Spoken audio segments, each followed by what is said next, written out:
Good morning, everybody. Good afternoon, good evening, whatever time it may be for you. Good.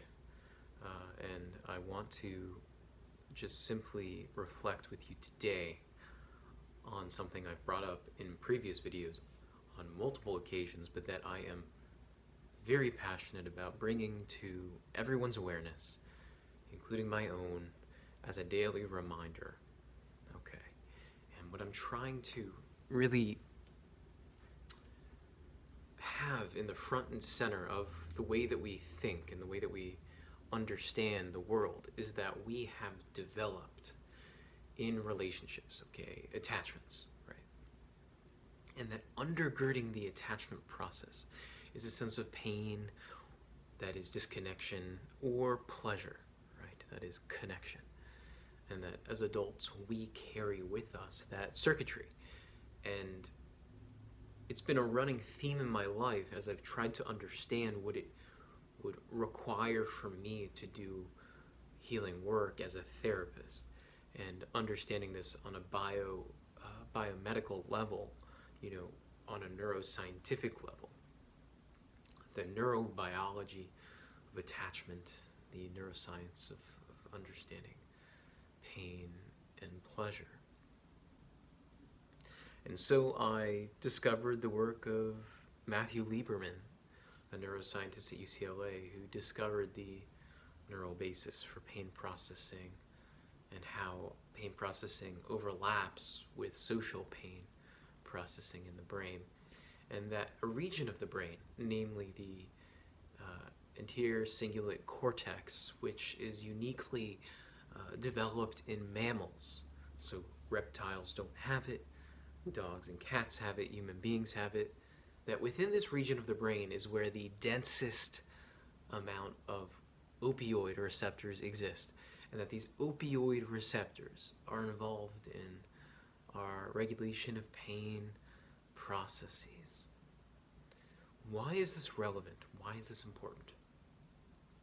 It's relevant and important to me because in trying to understand the phenomena of my own subjective experience of pain, suffering, and obviously through my just natural inclination to use empathy and perspective taking to connect with people and to understand people and to love people, I have wanted to understand, how do I reduce suffering, one, but also overcome that suffering, to experience pleasure and joy and motivation in my life, and to help other people along the way to do the same. And what I believe is most relevant to this understanding now for me as a future clinician is looking at depression and anxiety through the lens of chronic social pain, or difficulties within social and emotional sort of psychosocial life, and that we have to target these issues with really social and primarily just interventions that target this brain system. And the reason why I wanted to make a video to reflect on this was because in my own life, in reflecting on my own experiences of pain, my own experiences of suffering, I have found that I have, unfortunately, had an experience of disconnection in my life. And I think this is part of the human condition, where we have a deep sort of felt response to pain and suffering. We have a reaction, we have an adaptive response. And we, in some sense, we fail to adapt, right? We don't quite find a solution.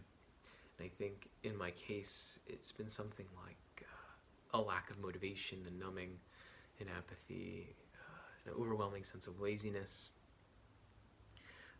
And we know when we're there. We know when we're living in that space, because what happens is that pain doesn't teach us something. It doesn't serve as a way to help us. It just sort of is there, and it lasts, right? And I think that's mental illness in some sense, right? as we can understand it, namely depression and even states of anxiety. So, what is the solution to this problem? I believe the solution to this problem is primarily related to how we feel when we experience pain and suffering, and when we experience relationships. And that in order to overcome pain and suffering, we need to have wonderful, deeply connected relationships and healthy attachment processes. And we can learn those skills through developing relationships with a good psychotherapist. That's what I would like to do with my time.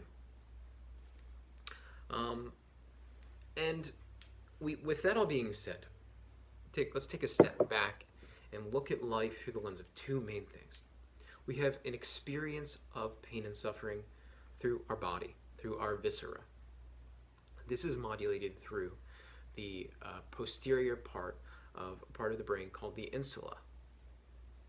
And we have also our somatosensory cortex, which processes sensory information. If I was to hurt my hand, an area of my brain would modulate that so that I have an awareness of the fact that the pain sensation is from the hand, right?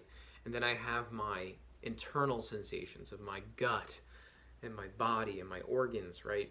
Which is modulated through the posterior insula. So we have an awareness of pain, right? And thank goodness we have it. Without an awareness of pain, we wouldn't really know what to do next. We wouldn't know if we have to eat. We wouldn't know if we need to pair bond, right? To get married and pair bond and have kids and things. To reconnect with a loved one that we hurt, to reconcile, to heal. We need to have an awareness of pain, right? On a physical level.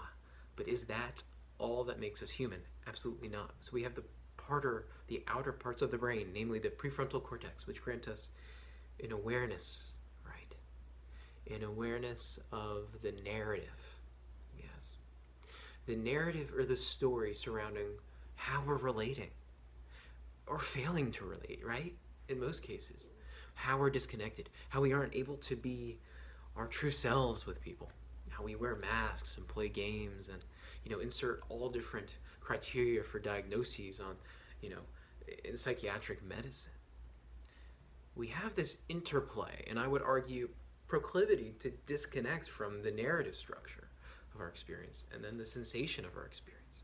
What I have started to understand is that what we need these things to work together in a beautiful, and I think the best word is integrated process. It's the integrated process of pain and suffering with the narrative structure that gives rise to the felt experience of life. Yes. And then with pain and suffering comes meaning, an ability to live with it, to overcome it, and to invite maybe additional pain and suffering, to have a transcendent experience of suffering that we want to share with others, right? And that's it. That's what I've been thinking about. How we have that experience, and I've had it, and that's why I wanted to make a video about it, of having a narrative of my life, but a narrative that's not felt, a narrative that's dampened down, a narrative that's apathetic, see? And I think that we are very clearly not meant to live with this disintegrated kind of structure of having a life experience and not having a felt experience that is in accord with that. So to living a life where we are fully human, I say we must acknowledge the full picture.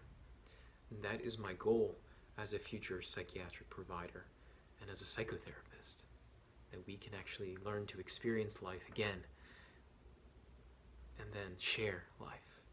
And with that process comes joy and the capacity to really love and to heal. What do you think? Let me know. Comment, like the video if you liked what I had to say, and I will hopefully see you soon. Bye-bye.